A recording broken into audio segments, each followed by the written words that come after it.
button that should let you in. Should let you right in. Just making sure. Good afternoon, everyone. Welcome to today's Finance and Appropriations Committee meeting. Got the right one. Excited to have you all here. Today is January the 12th. We will get started by opening up a quorum, but just as quickly going through the agenda today, we'll, of course, convene a meeting, approve our minutes, do our monthly finance report, go into a brief discussion about Operation Fix-It, and talk about our permanent improvement levy, opportunities in that space or need, and then go into adjournment. Can we call the roll? Board Member Adair. Present. Board Member Brown. Chair Cole. Present. Mr. Green. Here. Ms. Johnson. Here. Mr. Jordan. And Mr. Miller. Here. You have a quorum. All right, thank you, Mr. Treasurer. Okay, can we have a approval of the minutes? Is there a motion? All right, is there a second? Second. All right, without all ayes, without any nays, we can go ahead and approve it. Okay. Our monthly finance report, Mr. Treasurer.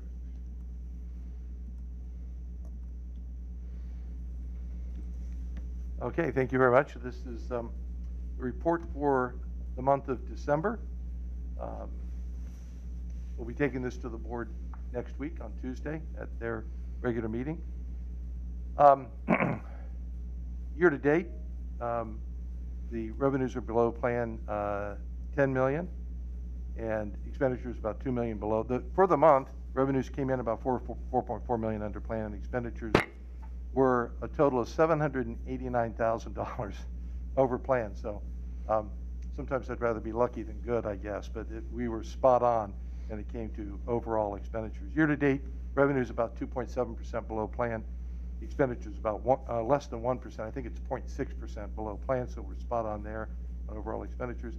And the ending cash balance slightly under plan, 7.8 million, standing at $269 million. Looking at revenues, state aid is the big contributor to our variance. It's 13 million below plan. As you know, this year has been an odd year for state revenue. Been waiting for them to incorporate the new funding model into their reports. I will tell you that they have done that for the month of January, and it's not perfect, and I put that in quotes yet. They're still, even though it's out there and published, they're still working on I guess getting pieces and parts in the right place. We've begun to dig into some of the variables. The first one we started with was enrollment, because as you know, in the new funding formula, we're funding children where we educate them. And therefore, enrollment for us, for the first time, at least while I've been here, enrollment will drive state funding. So while I haven't paid a lot of attention to that before because we were capped and we were so deeply into the cap, from a funding standpoint, kids could come or go and it didn't have an impact on us. It will now. And so the original number that came out caught my eye because it was too low. And when we looked at the enrollment number, they had like 43,000, and we think it should be 46,000. And so we've got to figure that out. And there's the formula is not necessarily using current enrollment, I think is right. They're going to use an average or last year's. Actually, as we look into it, the base cost calculation is using an average or prior year, but they're actually using current year enrollment data. They are using current year enrollment data. So whatever we reported, I think the reporting periods are October, March, and June. So whatever was reported earlier this year in December, or I mean in October, would be what's being used. So we got to verify all of that. And then there are other variables we want to dig into. So in that regard, and then they do in January, I'll tell you, this is sort of a precursor to the January discussion because we get a pretty dramatic catch-up payment in January. So you see that while we're 13 million below plan, we're likely to be at or above plan in January. I haven't totally looked at that yet, but we got a pretty good pop in the first payment in January. Anyway. About 23. So I think it's about 23 plus million. Yeah. Anyway, through December, still a large contributor. All other revenues net to about 3 million above plan. No activity in property taxes, although this month we will, because we're in a collection period, begin to get advances. Again, state aid ran about 4 million under plan. And then all the revenues, let's go to the next page. You can see here that we're spot on with the property tax allocation. That's the rollback and homestead exemption amount. Other revenues are running above plan and other financing sources under, so they kind of offset each other, again, with all of that netting out to be about 3 million above plan. Very small percentages. We've talked about doing a quarterly report. We've developed a schedule for that. I'll be doing quarterly reports after I do one next week to the board. The next quarterly report will be in May, so it would be February, May, August, and 3 and 8, 11, November. November's the next. And I'll be doing them at the first meeting of the month, not the second meeting like I'm doing now. So just to give you kind of a pre-look at what the quarterly would look like, I've been sharing this with you just so we get a feel for how some of the variances might work themselves out. But I've gone now and I'm preparing a whole nother series of graphs and charts just to give you an example. I'll begin here. This shows you the 4 quarters, year-to-date experiences on the right-hand side, quarter-to-date experiences on the left-hand side. And so that's how we'll look at this in the aggregate. And then this is just total revenues. I will share with the board the quarter-to-date variance and then what the year-to-date variance looks like for total revenues. And you can see for the first quarter about 7.3 million under, then 2.7 million, which gets us to 10 million under plan. Give it a little reference point that the 7 million and the 2 million numbers are on $367 million of revenue, so to give you that perspective. And then also what helps put that in perspective is I will plot out the actual percentage variances. So we're about 2.2% off one quarter, 5% off the next quarter on a year-to-date basis, because as you saw in the previous graph, the first and third quarters, because we have settlements, those are the large dollar amounts that we get. So on a percentage basis, the first quarter looks small, even though the dollar amount variance is bigger than it was in the second quarter. But because the base changed so much, it says, well, we're 5.4% off of this. You see what I'm saying? So you have to look at the dollar amount relative to that base. But overall, we get to about 2.7 under plan. I will have a report that is shared with the board, not necessarily presented, but every line I will go through and do that. And that report will begin with a kind of a one-page executive summary, then a discussion of the major revenue and expenditure lines, and then like an appendix with all the graphs and charts for all the lines in the 5-year forecast layout of the report, so that'll be a reference document. But I will only present to the board at a very high level, major line item quarterly review. So, and in between and betwixt, I'll still report to you like I am now on a monthly basis. That will be made available to the board as well, that it will be outside of a formal setting like a board meeting. Going on to the expenditures, personnel, like I said, was just $973,000 over plan this month, and that now stands at $8.5 million under plan. Non-personnel is all told netting to about $6.3 million above plan. When we take a look at those categories, you'll see that there's a smattering of over and unders. It's a mixed bag that ranges from 4 million over plan to 3 million under plan. Again, notice that this graph is in tens of millions of dollars, not hundreds of millions of dollars. So percentage variances can be large when the dollar amount variance is not all that large. I did note on the far right-hand category, other uses, probably one of the larger variances there. That is unchanged from last month. Transfers, advances, things like that. Again, going on to the quarterly analysis. There we go. The line chart I've showed you before, but now the way I'll present it, again, very identical to what I'm doing with revenues. You can see the quarter-to-date variances and experience that we've had, and then year-to-date how it plays out. You can see quarter 2 and year-to-date, the two bars are right on top of each other, so we're spot on. Again, looking at the quarterly variances, 12 million under plan first quarter, 10 million over in the second quarter, and it works itself out to be just 2.2 million under plan year-to-date. Again, noting that that's on total year-to-date expenditures of $381 million. So that's why I said we're spot on.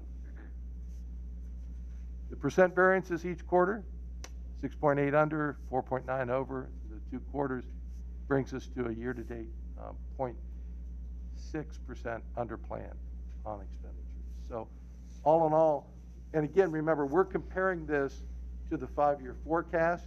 And so the analysis here is there anything here that indicates to us that our forecast is in need of adjustment in some great way? The answer to that right now is no. We're comfortable with the way the forecast looks.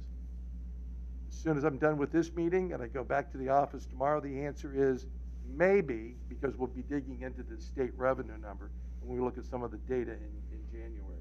So that's why tonight I won't be talked with Chair Cole, and I think it's okay. We were going to talk a little bit more about that operating levy planning, and I have a really, what I like is a real nice live simulator, so you can pick an election period and you can pick millage and see what impact it has on that 10-year forecast of cash balance. We can do it in real time. You can get a real good feel for that. We can talk about different goals we've got for cash balance or the 60-day reserved balance, and we can see that in real time, and we can adjust it, and I think it's just a great exercise to go to. I asked to pass on that so that we can see, you know, if that number I see now for total state revenue is correct, that was about a $13 million difference, I think, in the annual amount. That's significant enough that over that 10-year period, I'd want to maybe factor that in and revise the model. So as I've always said to you before, forecasts are pretty much out of date the minute I bring them to you. And in this example, state revenue, once again, is proving to be one of those impactful variables that we just find out about it. We found out about it the first week in January, and we've begun to dig into it. So we'll hopefully do that February or March. Not in a big rush to do that, because my plan would be if we make a recommendation about an operating levy for 22, we can give that to the board by May so that they can mull that over, possibly adopt some resolutions in June. But you've got a lot of other things going on too, the board does. You're going to hear tonight about a potential PI levy need, and you've got in another another activity, another process going on is the FMP process as well. So that could present another levy request. Those things should, in my plan, in my head, they should reach some culmination altogether at the board level sometime around May. Still in my planning, as I've shared with everybody about elections, June would be a critical time for the board to make some decisions about levy planning. You've got some, especially if you're going to issue debt, you've got some things that you have to do 120 days before the election, which is, I figured out it's in early July that we've got to go and get some approvals and things like that. So we can't dilly-dally a lot on that. So we're, from my perspective, with our PI discussion tonight, our part, I think we're right on schedule. We got a pretty good grip on what we know and what we don't know, and where we've got some concerns. And we'll be back to talk some more about operating levy planning. But given all of that, that concludes my report to the committee on the December financials. Thank you, Mr. Treasurer. Are there any questions? All right, as there none, I know that there will be a slight tweak again, considering another assumption around including our ESSER dollars and, how those funds are being distributed and aligned with the 5-year fiscal plan as well, yes? Yeah, and that's the big question there, quite frankly, is around personnel. Okay. Just knowing that out loud for those watching on the superintendent side, that as soon as we can get that information going and have that forthcoming, we definitely want to include those assumptions moving forward. So thank you for that. Okay, moving on, we'll move to the Operation Fix-It update.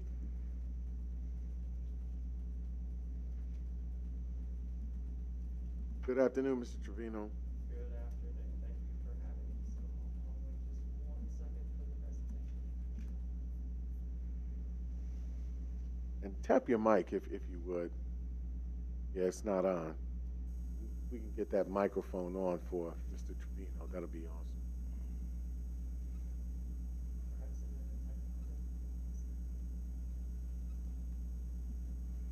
Well, I didn't want to say they don't like you. I know that wouldn't be true. If we can get some assistance with Mr. Trevino's mic at the podium.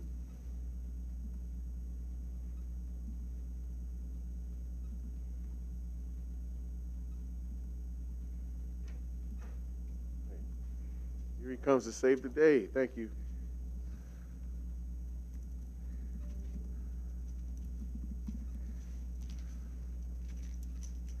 Alex, over here. You're good to go? There you go. All right. Thank you so much. All right, Mr. T.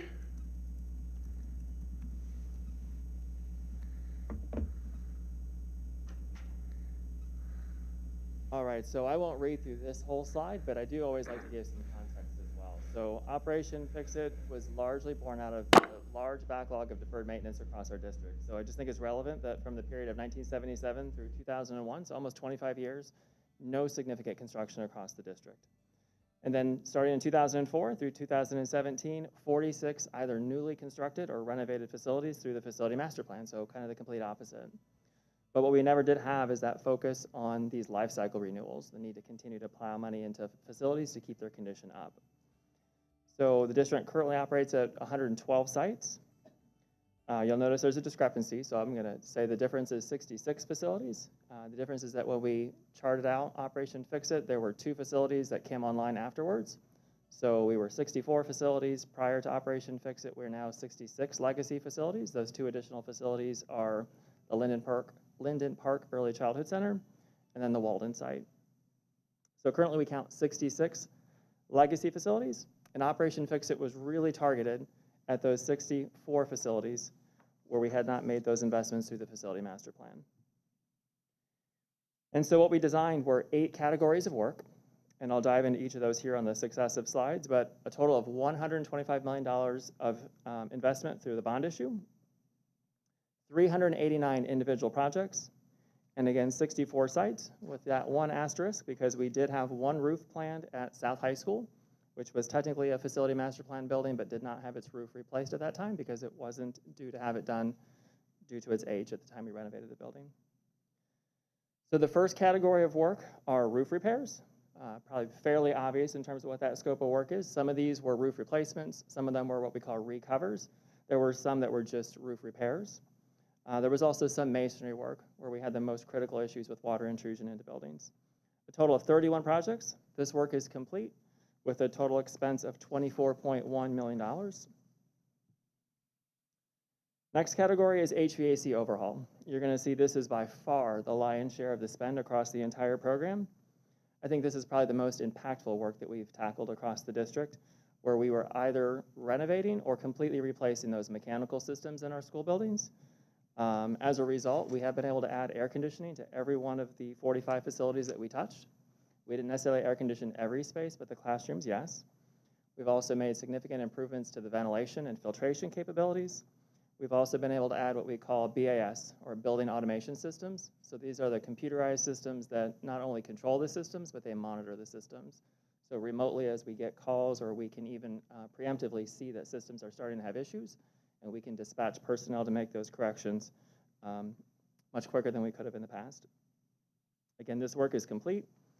Across all the projects, we still have closeout ongoing, but all these sites are what we would call substantially complete. So the systems are operational. We are enjoying use of those systems, and the total spend across HVAC is $77 million. Next category of work is safety and security upgrades.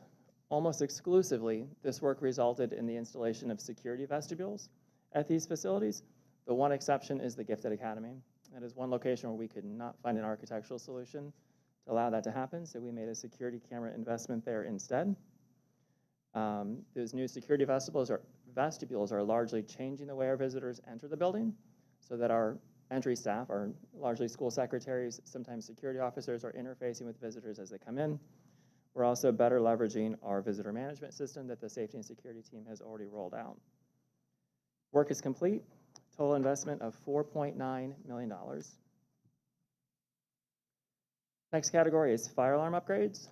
In this case, this is all new work, so no repairs.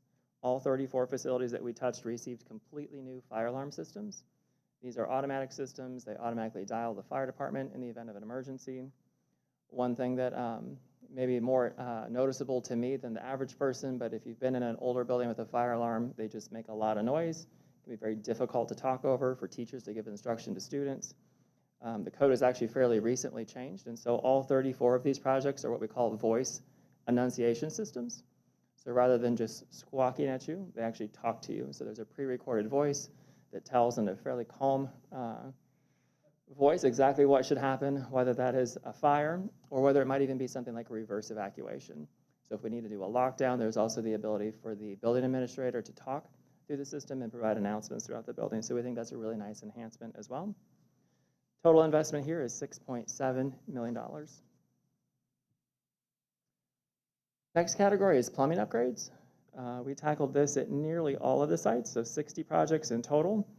This might be one that our students notice the most. So whereas many of the other projects are very infrastructure based and maybe aren't things that you would see, this is largely our student restrooms. So this is everything from installing new toilet partitions, upgrading the floor finishes, wall finishes, fixtures if they needed replaced, and a total investment here of $3.9 million. The next category of asphalt and concrete might also be one that our public has noticed the most. So if we had poor condition parking lots previously, they're in quite good condition at this point because we've made a very large investment here. And what you don't necessarily see is that we also supplemented this money with additional funds to be able to do more work. So we used the Operation Fix It as kind of a baseline. We touched a total of 57 sites. This is either new asphalt overlaid on existing or milling the existing asphalt and putting down new asphalt. It is not increasing asphalt in any locations, though, so we didn't add parking.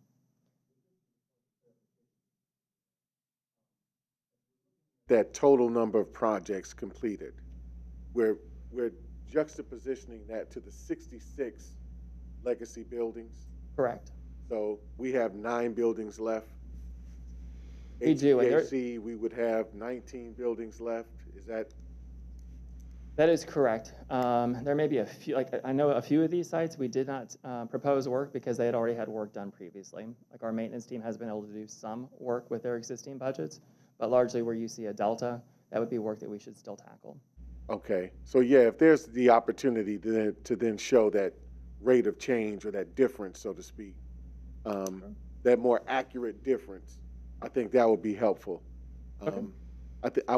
We want to make sure that we give people an honest perception of the different nuances, so they don't see that and say, "Oh, there's still 19 buildings that aren't safe, warm, and dry." We want to make sure that we give as accurate a number as we can. That makes sense. It does. I can't say that I've got it to that granular of detail in the PI presentation, but I think the PI discussion kind of hits exactly at that point, is that there is the need for this ongoing. Not going to say the buildings aren't safe, but we can always make them better. No, I just want to make sure we're as much in fidelity to what we committed to and to our nomenclature around this, with the terms we use, so it's clear to the community as well. I remember passing this in 2016, and we've done a good job thus far, despite the pot shots we've gotten over the years. I think that we've been pretty aggressive at trying to do this thing. Dominion looks like a totally different new school now. The parking lot to the face of the building, it just looks totally different. So thank you for that. I'm glad you pointed that out. I will point out, so remember, Dominion is a bit of a hybrid. So, for example, the parking lot was tackled through Operation Fix It, but the remainder of the work you see there was actually tackled through a different initiative that we call Facility Task Force. So you're seeing all these different funding sources and different projects kind of coming together at a location like that to see even more impact. So total investment on asphalt and concrete, $2.5 million. Lighting upgrade. Well, this is not the biggest spend that we have across the improvements. It's also maybe one of the ones that's the most impactful. So these projects were completed at all 64 of those legacy facilities. So every facility was touched by this particular category. And largely, maybe it isn't something that you see different, because for the most part, fixtures did not change, but the lights inside those fixtures did change. And so we replaced the fluorescent light bulbs with LED light bulbs. And so we see more consistent color temperature. So if you remember going back in time, oftentimes you'd walk into a building and it looks like 10 different colors of lamps as you look down a corridor. So you're going to see extreme consistency in the color temperature. You're going to see far fewer lamps that are out because these new lamps have a much longer lifespan. They use much less electricity, so we're being much more efficient.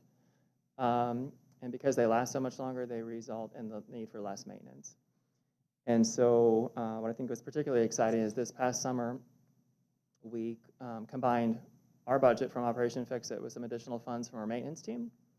And we contracted all the work together so we could get even more efficiency. So the number you see here, the $1.5 million, is just the Operation Fix-It spend. So there are additional funds that came out of other sources to supplement this. But in total, just this past summer and fall, we replaced a total of 68,000 lamps and also replaced 1,100 light fixtures with new LED fixtures. So very significant impact, even just this past summer, even though this work has been ongoing, I think, for 3 summers now. And then the final category is electrical upgrades. And again, this is one that I'm not sure anybody really sees, but very instrumental, especially in terms of adding that classroom air conditioning, because without this increased capacity, we wouldn't be able to support that new air conditioning throughout these facilities. So 34 facilities received this to supplement the HVAC work that we did, and a total spend of $8.3 million. So what I have for you today, budget-wise, is just very high level. But one thing I do want to point out is that across these 389 projects, through the financial team's guidance and support, there are over 860 lines of coding. So we can break these numbers out for you just about any way you could possibly hope to see them. But at present, we are just over $129 million of contracts. So you might ask, the budget was $125 million. How is there $129 million in contracting? So the interest funds that were generated on the deposits were added to the budget. So we've been able to exceed the original budget while not going over budget. Of that $129 million of contracts, payments to vendors total just over $124 million. So we still have about $5 million in outstanding payments to make. And that just represents the closeout from our most current projects that we're working on closeout right now. And then that last number you see, the $2,250.70, is truly the money that's in the bank at this point that we still need to get spent. So we really are down to the very last little bit of funds left to spend. And realistically, as we close down the last of these contracts, there are some allowances in contracts. There's some bid day savings that will come back. So this number will increase slowly over time, and we'll find some additional ways to get that money spent down. I think we've done a very good job of getting these funds spent and getting these projects complete, so we're very proud of that. At this point, are there any questions? Yes, sir.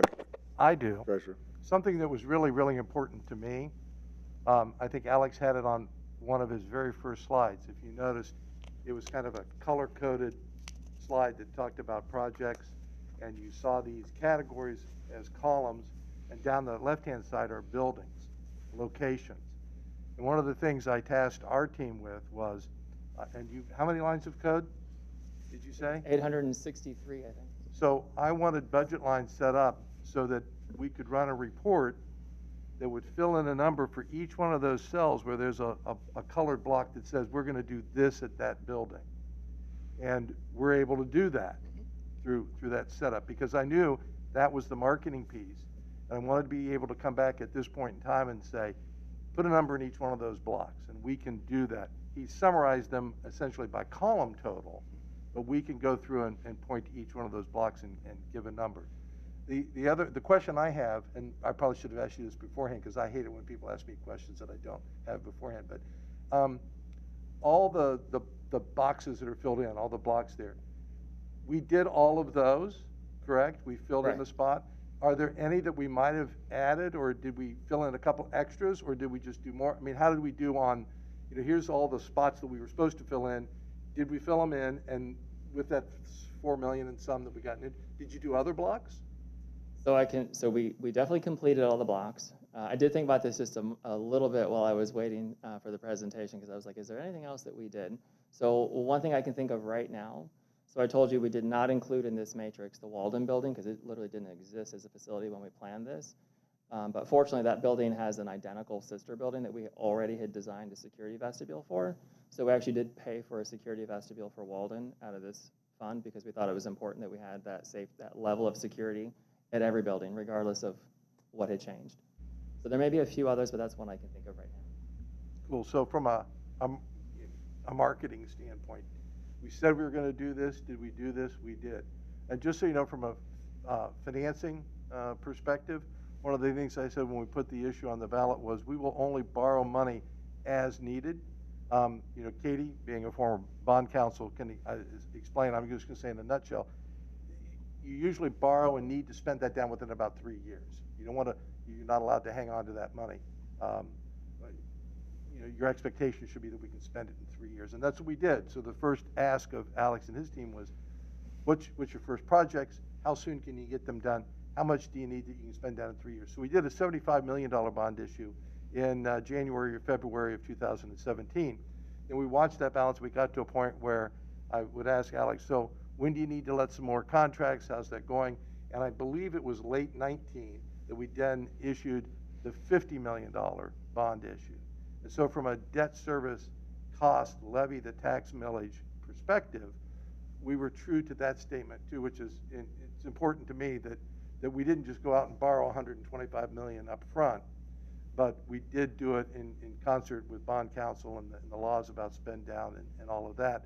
And so it was a very, very collaborative effort to figure out what that would be. So we only borrowed the money as we needed it.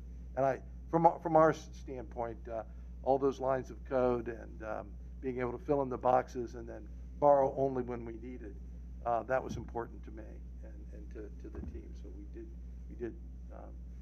I guess to use Board Member Cole's word, the fidelity to that was there, in my opinion.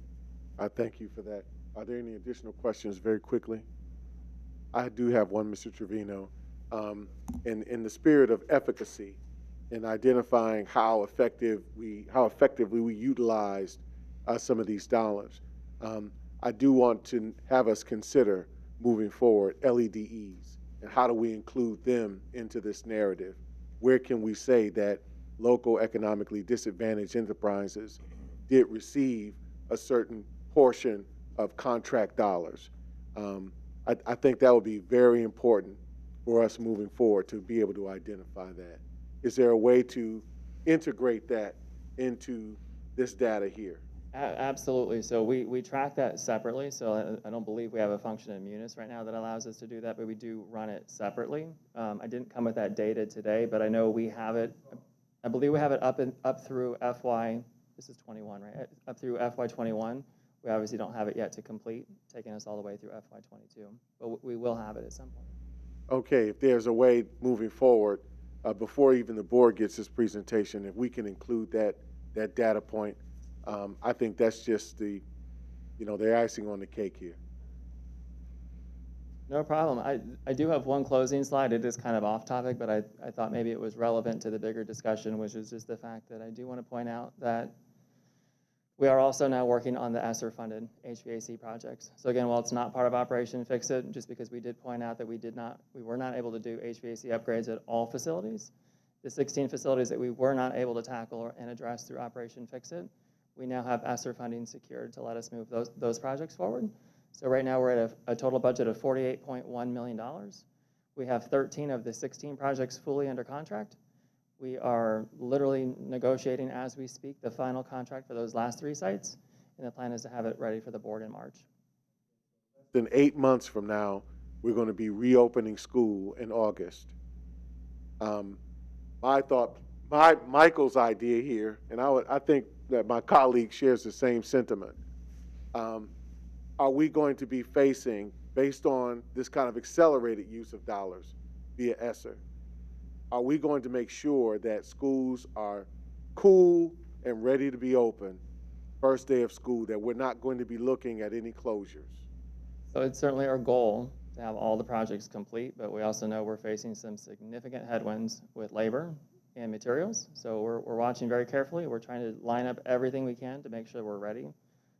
The first goal would obviously be to make sure school is ready to open with or without air conditioning. Next behind that, we'll be having air conditioning at every site that we can, ready for the first day of school. Okay, I think that'll be just helpful to illuminate the board on that and what you're doing strategically from that standpoint to ensure that our students come into cool buildings during hot falls. Understood? Thank you, sir.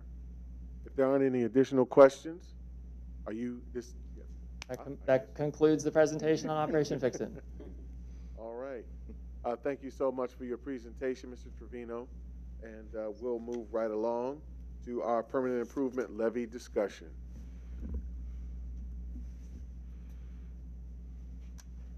All right. I love this slide, Alex. This is my favorite slide. So context, I feel like, is everything.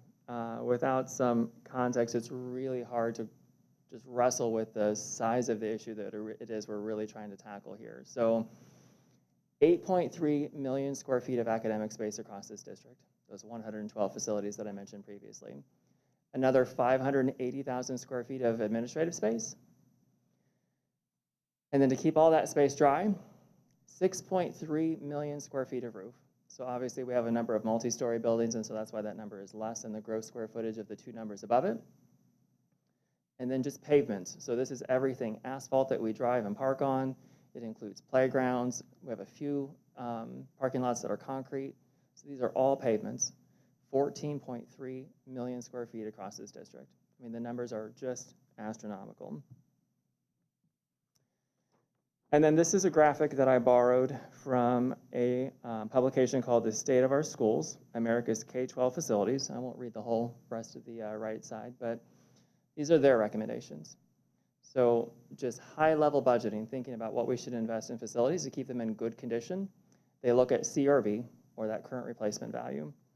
So if you take that total gross square footage, I can tell you from our work right now with the state, OFCC, that our cost sets today, if we were building, are going to be somewhere over $300 a square foot. We fully expect it's going to be higher than that when we get to our own facility master plan, but let's just use $300 for some nice round numbers. So that was our total current replacement value of just our academic facilities. So I'm not even counting our administrative buildings. Just academically, we're at over just about $2.5 billion if we had to replace all those facilities at one time. So the metric that's recommended is 2% of CRV that every year we should invest. And that's basically just to tread water, just to maintain the status quo. Doesn't make any significant improvements or changes. It's just, I like to call them life cycle renewals. They call them periodic renewals, but they're the same thing.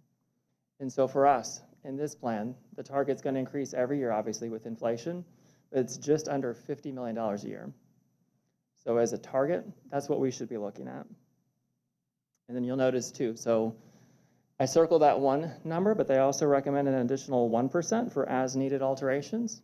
So this might be everything from looking at, we want to expand CTE programming and we need to provide lab space for that. Or we want to add early childhood at a particular site and we need to make some adjustments. They also recommend another 1% for systematic reduction of deferred maintenance, which we know is also an issue here too. But again, right now I'm just going to focus on that first number, because we've got a pretty significant challenge to overcome here as it is. So then I also want to show this table. It just kind of walks you through the life cycle of a building. So in our world, we would say a facility should have a lifespan of about 50 years before you need to do something major with it.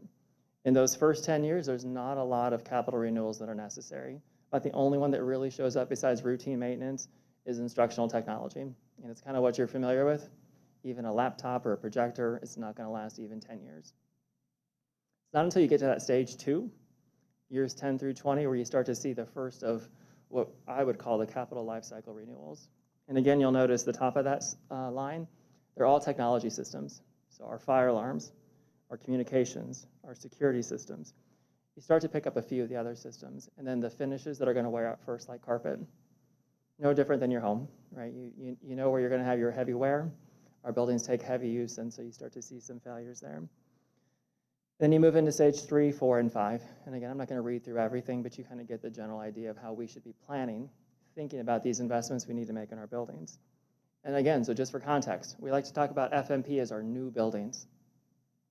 Well, this year, by the end of this year, the first 10 of our 46 facility master plan buildings will be 15 years old.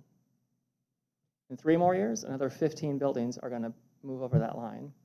So we have to be thinking that our new buildings are not staying new. They're not going to stay new either. We need to start planning for these investments we need to make in these facilities.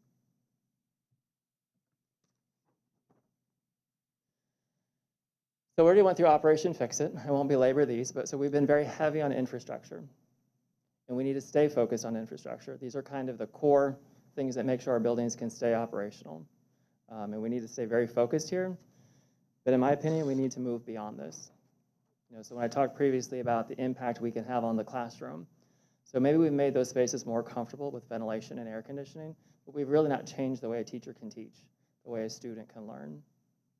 And so one of the things I think we need to start thinking about is how we can increase our reach by tackling more scopes of work.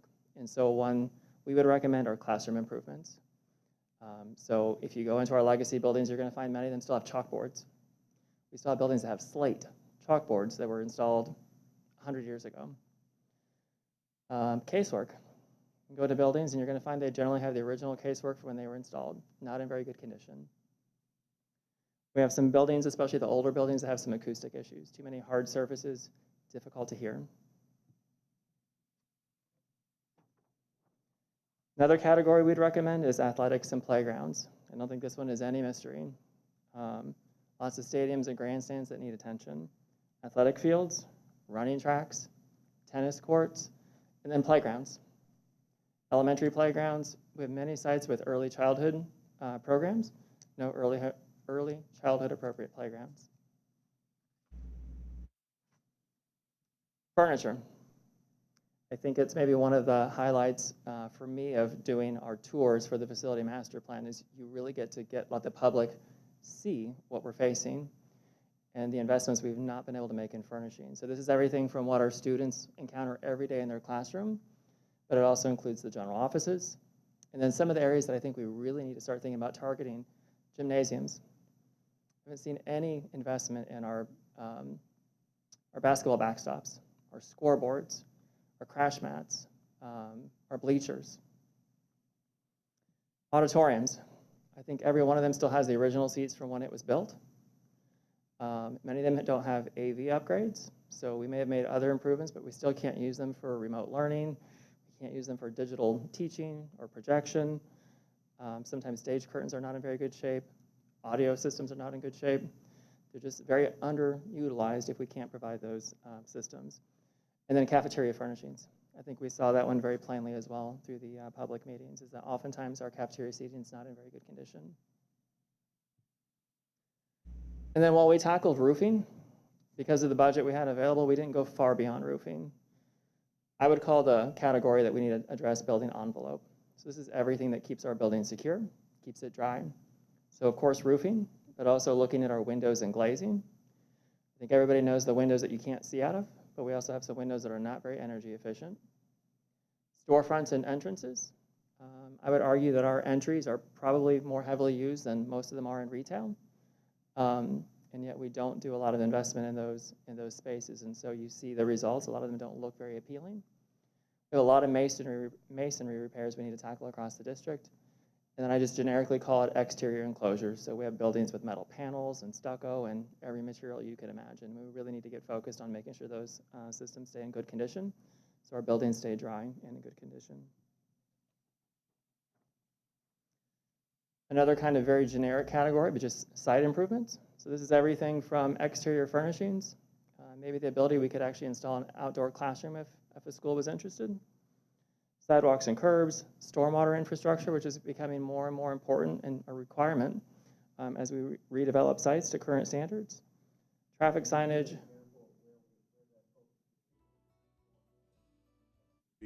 I have 2 in my mind, but I'd like to get an idea of where you're thinking, particularly on the stormwater infrastructure. So it could be everything from just maintaining existing. So it could be everything from you drive through a parking lot and you notice that a catch basin is turned into a pothole, replacing the pipes that are under our sites. But in today's construction, if you go to any of our newest sites, you're going to find that we have things like bioswales or rain gardens. And they are nice features. They're great opportunities for our students to learn. But frankly, they're not there because we wanted to put them there. They are a requirement. So we are required to maintain those to a certain standard that's set by the city. And their standards are dictated by the EPA. Floodplain schools like Walnut Ridge and Whetstone. So I'm trying to think quickly. I'm not saying there aren't things we couldn't do there, but I don't know that there's anything we can do that changes the floodplain without going through a pretty significant permitting process. Is there something specific that you're? Well, I see an opportunity for us to partner with the city on how to address that type of situation. I think about my own backyard. I had my backyard dug out, new piping put in, water runs off through our yards from McNaughton Road, runs off, and floods my backyard and a lot of people around us. After putting that piping in, it helped reduce that. So as you're talking about stormwater infrastructure, without staying too much on this, I'm just thinking about not just the projects you have mind of, but also some of those legacy buildings that we know have water issues. Understood. Speaking to the Walnut Ridge and the Whetstone site specifically, we'd obviously have to go through some pretty extensive planning and permitting, but I'm sure there's opportunities there. Okay. Flooring is another category that, frankly, at least as far as I'm aware, we've not made any significant investment in. It's one that particularly is meaningful to me because, in my opinion, most of our legacy facilities have pretty poor condition flooring. It's been patched to the best of our abilities over the years, but the visual is just, it's not good. Our custodians do everything they can to keep it clean and shiny. They can't replace the floor. So this is every flooring type we have across the district, but really starting our first program to replace flooring so our buildings reflect the values that we say we have for these facilities.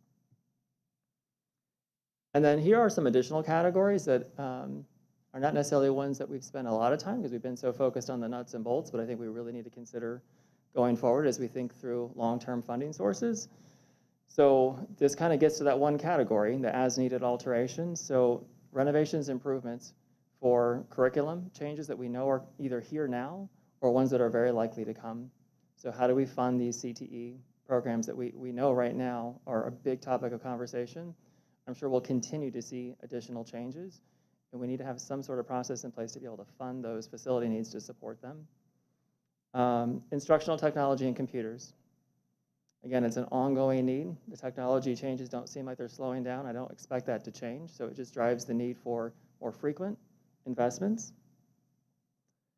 Safety and security, I think, kind of falls into that same category because more and more it seems like many of these systems are very technology driven.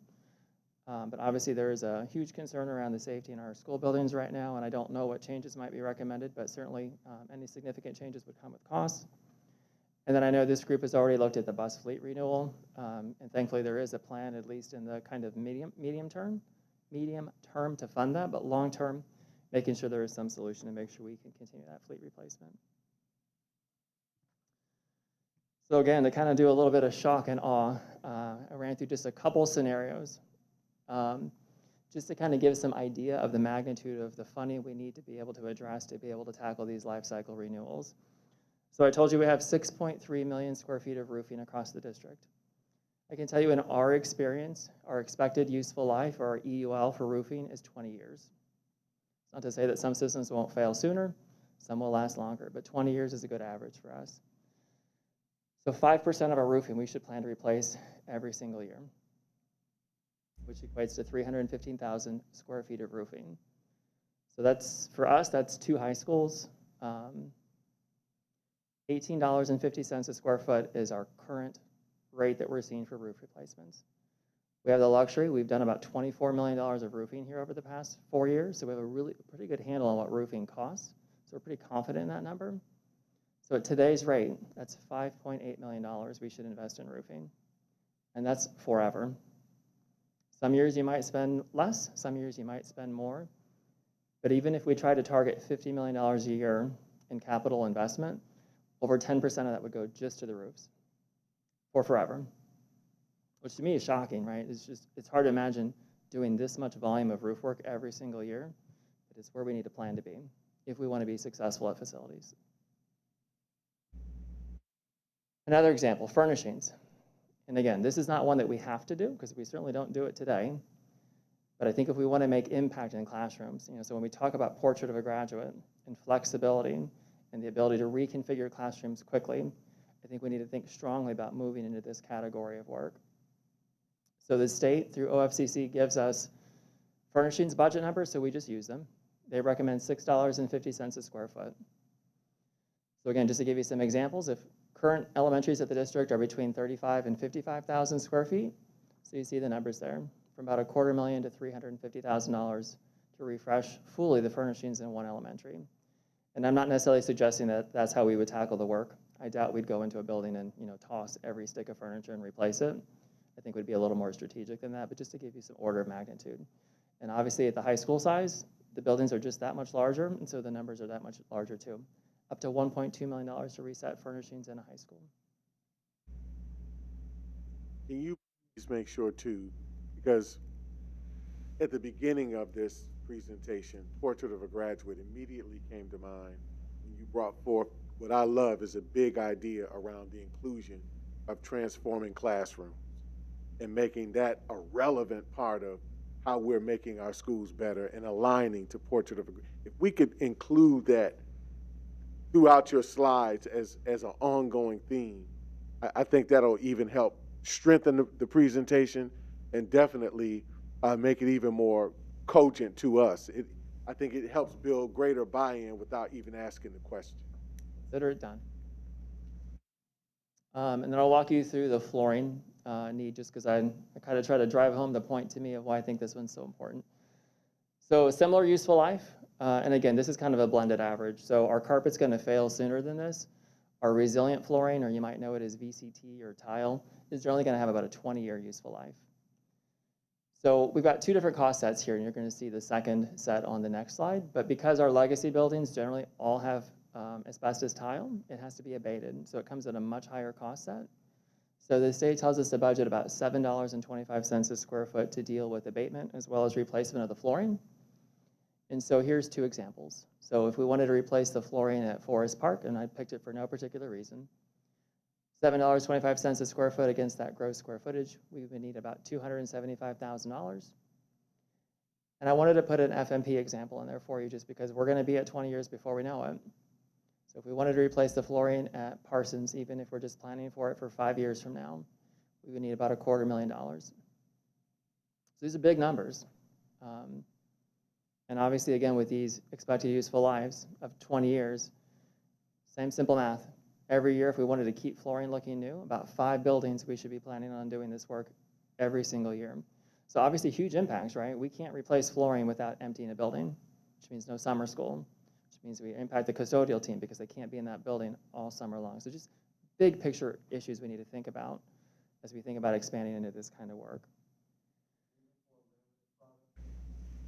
Is that life cycle? So like I said, I don't want to get too hung up on the number because every product's going to have a life cycle, and they're all going to be slightly different, but none of them last forever. And I would say if we're talking about the same thing, I would guess the laminate products might be slightly less because one of the selling points behind the laminate type products is they're basically no finish or no wax, right? So the idea is they're less maintenance, which is typically going to mean they don't last as long. Okay. There's a sacrificial surface to them, which is designed to wear out over time. And that's why our teams don't have to go in and strip and wax like they would with a VCT floor. Thank you. I guess I watched too much Property Brothers. Yeah. Are there any questions at this point in time right now that folks want to interject? Because as much as this is a wonderful presentation, I'd love to make it a little more conversational too if people have questions or concerns. But thank you so far. Of course. So I don't have budget numbers for this sheet, but again, I feel like sometimes just the numbers kind of tell the story. Like it's hard to realize how many of these are until you put them on a slide. So we currently have 16 sites with stadiums. That one middle school is Dominion, now at the former North High School. Of those 17 sites, there are only 5 of them that we have touched the stadiums either through the FMP process or our maintenance team was able to address one through their program. So we've got 16 sites out, or I'm sorry, I can't do math in my head. we've got 12 sites that we've basically not touched in many years. So obviously the need for a lot of investment. Across the baseball and softball fields, you see there's 16 high school baseball fields, 16 high school softball fields, and then 16 middle school combo fields. So again, a lot of fields, all different conditions. Some have full fences, newer conditions. Some have dugouts, newer condition. Some don't have any of those amenities, period. And then the tennis courts was shocking to me. I had to get this from our maintenance team. We have 15 sites with tennis courts, a total of 51 courts. And at least in my time here, I'm not aware that we've done anything with the tennis court. So I know they're not in good condition. So again, it's just a decision point. Is this something we support? Is it something we think our students are interested in? Because if it is, we need to find a way to make this investment. Can I ask a question real quick? Yes, Mr. This is where former athletes come into play. I know that there's always safety concerns in a lot of these, but when it comes to these athletic fields and the lack of it, maybe I shouldn't bring this up publicly, but lack of attention, perhaps. I envision this as two things. One, getting them to where we want them to be or where they should be. So I don't want to get into the conversation, although I would love to get into the conversation of grass versus turf. But isn't there also a safety aspect to this as well in terms of the condition of a baseball or softball field or a football field or even a track? When that surface deteriorates, that presents a safety issue, doesn't it? And not that others don't. I mean, I understand if you have a laminate floor and it isn't shiny, that's probably not a terrible safety concern. But I would think as fields deteriorate, that you run the risk of issues. I think you're absolutely correct, and I think this is maybe one place where we have to be careful with. I know oftentimes, the statement, if you build it, they will come, does not work. When we don't have facilities to support athletics, I don't know why our students would express any interest in participating. Like, where are you going to go to practice, much less to compete? And how competitive can you be if there's no place to practice? Like I said, I'm just talking. I think these are big picture discussions we need to have in terms of what do our students actually, what are they interested in? What compels them to participate and compete? Mr. Green? I have a question on this topic. Are you saying that the fields aren't being maintained, or are you talking about the actual facilities like the stadium? But the fields obviously would be, from a football field, would be cut and lined and potholes would be replaced. Is that what you're referring to or not? No, you're correct. I mean, there is a maintenance team that certainly does their best to maintain our grass fields. As far as I know, I know we had one issue at Eastmore Academy, which is a whole different issue, but I do think we keep our grass fields in good shape. It gets back to the whole discussion around synthetic turf and how much wear and tear we are able to put on our Your presentation, the difference between maintaining a grass field and also getting turf to see which would be better from a long. I don't have it in the presentation. I know that, so it's not my work. I know some people here in the district have been working on that, so I do believe there's some data we could present on that, but I don't have it as part of this presentation. I will say for the athletics, I mean, while, it's not been in the budget, I do know that, this is an equity issue because we have schools who fundraise, who have parents come out. I mean, heck, I remember when I was in high school, we'd go out at lunch and get all the rocks off the baseball field, right? The softball field, so we could play. Coaches do it. And so, I think we do the best that we can, but that's actually not good enough, right? And what I really love about this presentation, it is shock and awe, but we have to have it because, when we're talking about all these investments, this is what our kids deserve. This is what makes us competitive. This is what makes us get to that portrait. And we need to, make sure that we are putting a strategy in place, just like we did with the bus renewal. Yes. Bus renewal, because that's smart. It's strategic. It's transparent. It demonstrates that we understand our needs and how to, put a plan forward. And hopefully the public will understand it. I mean, I think that each of your slides, you're going to do the same thing, right, Alex? And that's really the underlying point. And so, as we move through this. This is a no-brainer. And, you know, I think in some of these aspects, you do walk into some of our buildings, or people that are more familiar, they might say, well, but they just got a replacement, or they just got new, or they just, because other people have stepped up to help. And we've had, you know, people that our own staff have done extra and gone above and beyond for our kids because they know that's what they deserve. But for me, like, you know, it's just smart to do this. But I just want, with the athletics in particular, I wanted to make that point that I know we have a lot of individuals that volunteer time to make our stadiums, fields, tracks, facilities look as good as they can. Yeah, I want to clarify. I think you're absolutely right. I don't think it's for lack of effort at the building level. You know, I think if it's doable for staff, coaches, students to help with field condition, it's a whole other thing to spend $450,000 to put a new track in. Like, there are certain things you can expect out of the building level staff, and there's certain things that are just not going to happen. They're not going to renovate a stadium. They're not going to do concrete repairs on a concrete infrastructure stadium.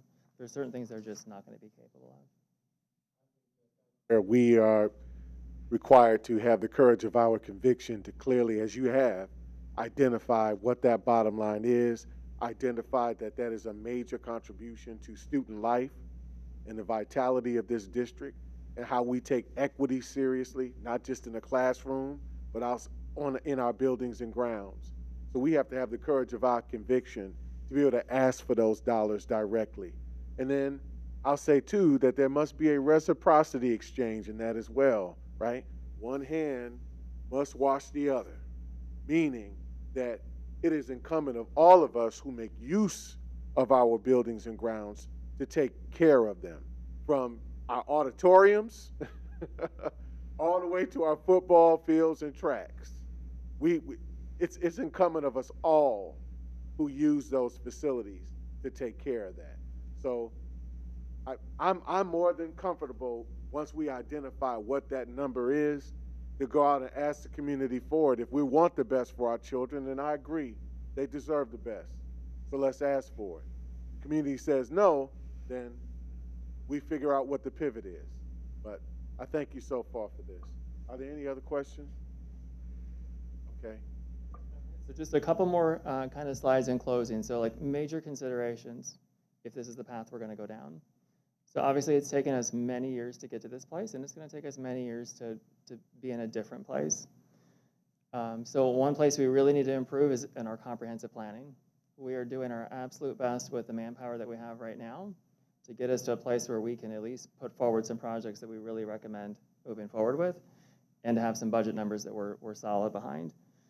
But one recommendation is that we put together a dedicated planning team, because without a good plan, we won't make good decisions. And so we're talking about really large projects. We're talking about large budget numbers, and we really need to be thinking more long-term about what these kinds of plans look like. The second piece with that is the facility master plan. So obviously the facility master plan is going to have its own, so I would expect life cycle renewal will have its own set of prioritizations. Facility master plan may have a completely different set of prioritizations, and yet we need to bring these two things together. So we'll need to think of both of these plans as being living plans. They will probably each form on their own. We'll need to then kind of cross-pollinate the two and make sure that we're making appropriate course corrections so that the two are as well aligned as they can be. And again, I think it's going to take a really concerted effort to make sure that we're doing that both in the short, medium, and long term.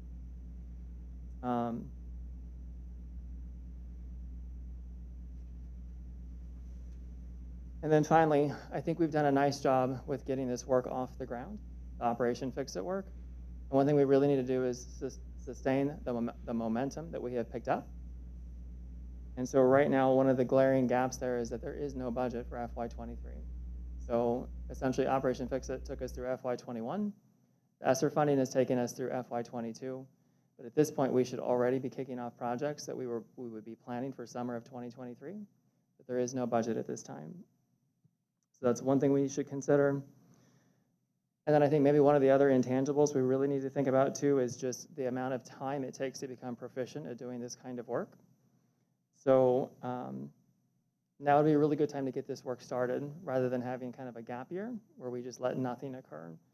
because I do want to stress the amount of time it has taken to assemble a team that, number one, is good at doing these projects, understands our building administrators, and has a good relationship with them to be able to coordinate and manage these projects. We also need to really think through how to coordinate this work. And I'll give you, again, just a couple examples. So if we wanted to consider tackling replacing the flooring in a classroom, but we're also thinking about tackling casework in a classroom, we really should think about doing those two projects at the same time, or the one's probably going to undo the other. If we did the casework after the fact, we're probably patching flooring. If we're going to think about doing dry erase boards, we probably really need to think about instructional technology, because I can tell you the number of times I've seen flat screen TVs screwed through brand new dry erase boards, and I don't want to repeat that.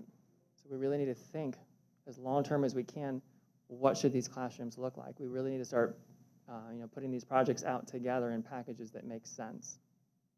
We'll also need to think about the impact of taking facilities offline. So like I said, if we want to do flooring, we're going to take a facility completely offline. Are we okay with taking a facility offline multiple summers in a row? Or do we want to try to package all that work into one summer, even knowing that we're going to have multiple trades that are impacting each other?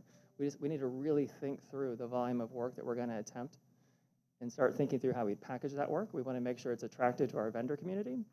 We want to make sure we get good bidders, good vendors, LEDE participation to actually accomplish this work. So again, we just really need to think through how we sustain momentum and obviously continue to grow this program over time.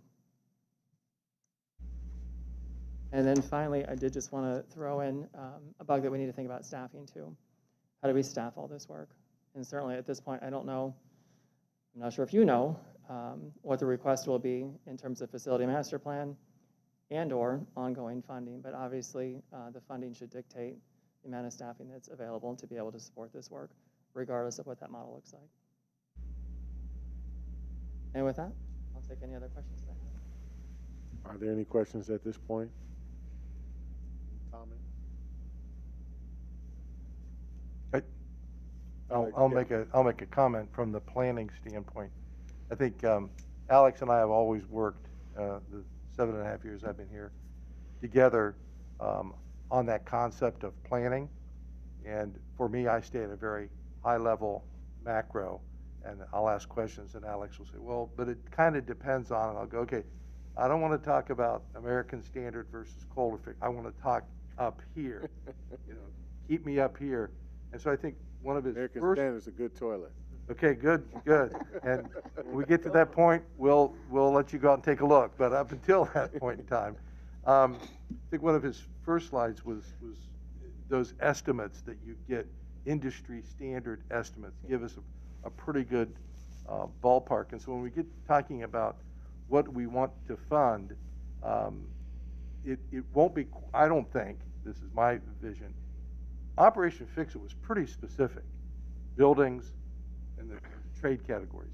This kind of work is a little bit higher level than that. As he walked through them, how many, thousands of millions of square feet of roof and pavement and whatnot, and we're going to do that.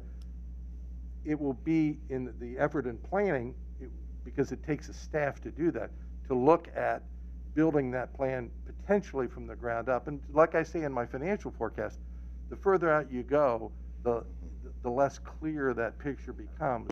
So they're going to be making some pretty gross assumptions about the types of replacement that they may need. So planning is strategically important, and we've not gotten to the point to say, how far out do we want to look? The funding we ask for now, you could put together, say, a 15-year plan, inflate those numbers, work it back to what we would have to ask for now to fund it for 15, kind of like what I did with the bus fleet replacement plan. I know that that's only going to last 8 to 10 years. So between now and then, you got to have another plan. But that same concept applies here. And so we need to have the capacity. He needs to have the capacity, I think, to do that planning. Because we know now what it takes to fund a certain annual amount, but that annual amount obviously will change over time. So there's a lot more planning work to go into it. But at the macro level, I think we can do that in the next short period of time to get a ballpark number. And that's something that we'll probably have to live with. Just for your own information, 1 mil of property tax generates around $11 million a year, $12 million a year in the district right now. So, you know, he used the first number I wrote down, about 50 million annually, which would grow over time, about 4.5 mils that it would take in a PI levy. So, and I know in our conversations offline and even publicly, I've always said, you're a little short. We passed a 0.5 mil levy in 16, and that provides around, you know, 4.4 million a year back then. And then we also have the 0.5 mil maintenance fund, which doesn't generate that, which was a requirement for the FMP. Interestingly enough, the state won't fund you unless you pass this 0.5 mil, but you can keep adding buildings and buildings. We do FMP, it's a 0.5 mil for us. Cambridge does an FMP, it's a 0.5 mil. It's a 0.5 mil wherever. And I can tell you right now, as you can see from these numbers, that's, I like the phrase spitting in the ocean. It's just, as you said, Board Member Cole, we haven't asked for enough. And this is demonstration of what that would be. And I haven't even factored in those other little side amounts that you had for other types of things. But this is, to me, really exciting work. I like the long-term planning and making available a true capital budget that will sustain this district, not just over a 5-year forecast plan, but look really long-term to this useful life of most of our assets. We've got to be looking at least 15 to 20 years, and providing that funding over that time to do that. And, you know, we quite frankly haven't really addressed this since 2016. Right. And I'm looking forward to it. I'm excited about it. I will, other than give you those numbers real quick about what we generate a year for 1 mil, but I had my own. I don't get out to buildings much. You know, I'm in my office and doing my thing. But back when we were getting, I believe it was the second shot or the booster shot? We went booster. We down at Briggs High School. Went into Briggs to get the booster shot. I walked into the gymnasium, and the principal was kind enough to come over and say hi. And I looked around. The bleachers were exactly the same bleachers. Now, I don't know what's at Whetstone now, but I went to Whetstone when it was a fairly new school. And the bleachers there were identical to the ones when I was in high school. And the ones in Whetstone was built in the early 60s. Do the math. That's a long, long time. And even me, who's not a facilities guy, went in and went, ooh, we need to do something about that. So, I don't know. I'm excited about this work because, you know, I'm not a teacher. I'm not in the classroom, but I do know that facilities are really, really, really important. And this is the kind of exciting stuff. And Alex, I don't know how many people you've got now, but Alex always seems to be able to come up with the data that I need. But I know this is going to require a much more concerted effort and resources and capacity, to use Board Member Cole's term, to really put together a good capital budget plan that addresses these ongoing annual needs. One of the things Alex said to me one time, he says, you realize, I believe this is still correct, that we need to be rebuilding or renovating, completely rebuilding or renovating 2 buildings, the equivalent of 2 buildings, every year, forever, to maintain the status, the right, what was it, facility condition index or something of our buildings. And I thought to myself, well, that explains why at Ohio State University you see cranes everywhere. Other than the fact that they're always expanding, just to maintain, they're gonna be doing stuff every year, and I think that's where we should be. So thank you I'll get off my soapbox now, but I'm very excited about this. We work well together, and he's done a great job of putting up with us accountants and our 1,000 lines of code that make it difficult for him to get a purchase order in, you know. So, but it's been great. Nope, I thank you for your comments because they're right on point. Did someone on this side have a thought? Madam President? No, but Auditor Smith she turned her camera on, so she's on the okay. big screen. Hello, Madam Auditor. Oh, hello, that's scary. I can't see myself. Oh, well, there I am on both screens. No, I just wanted to share that I am excited by this presentation as someone who, went into some of the schools here recently. And as Treasurer Bahoric stated, the same bleachers that I sat on as a student were the same ones that I was sitting on now as a staff member of the Columbus City Schools. And I'm very excited to hear the planning because there is, some challenges that we face, not just as Columbus City Schools, but all industries. And that's going to be, staffing. And then you have your supply chain issues and you have inflation. So I'm really glad that we're having these conversations now and trying to get a handle on what it will take to bring this vision to fruition. And I can only echo the others. Alex, you did a great presentation. And I just wanted to publicly state that. So thank you. Thank you, Madam Auditor. I guess we'll close this conversation out specifically. I have just a quick couple of thoughts. The first is that what you have shown us today is something that puts us in the category of daring to be transformational. Transformational, but not just for Columbus City Schools. We're trying to be transformational to the city of Columbus. Our assets are the city's assets. Our quality of education, it illuminates the city or it darkens it. It stains it. And I think because most folks choose to not want to know and just don't understand the type of product that we're producing in students, that there's too much fallacy around what we're producing, that there's that lack of investment, there's that disinvestment to move to other places. When we're actually producing star athletes, we're producing star students, we're producing folks who become mayor of the city of Columbus, council president, former board members, business leaders, any number of folks who are adding to the vitality of the city of Columbus. This is a transformational opportunity for us. You said it very succinctly. In 2016, we had several options. I think there were like 4 or 5 of them, where just for a couple dollars more, we could have had the additional $5 million on top of the 4 that we wanted. But because there was this fear of politics, there was this fear of not wanting to go to, the public and ask for these things. Well, now we're behind. Now we're still dealing with the issues of safe, warm, and dry. However true it is, however big the issue is, or however small. Thank you for showing us a big plan. Now it's time to figure out what the real price tag to that is.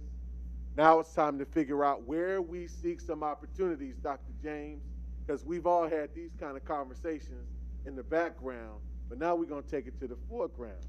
What do you mean, Mr. Cole? What I mean is that now there's opportunity to leverage the city's engagement in this. If we're thinking about how we can be transformational to the city, well, we get them involved now.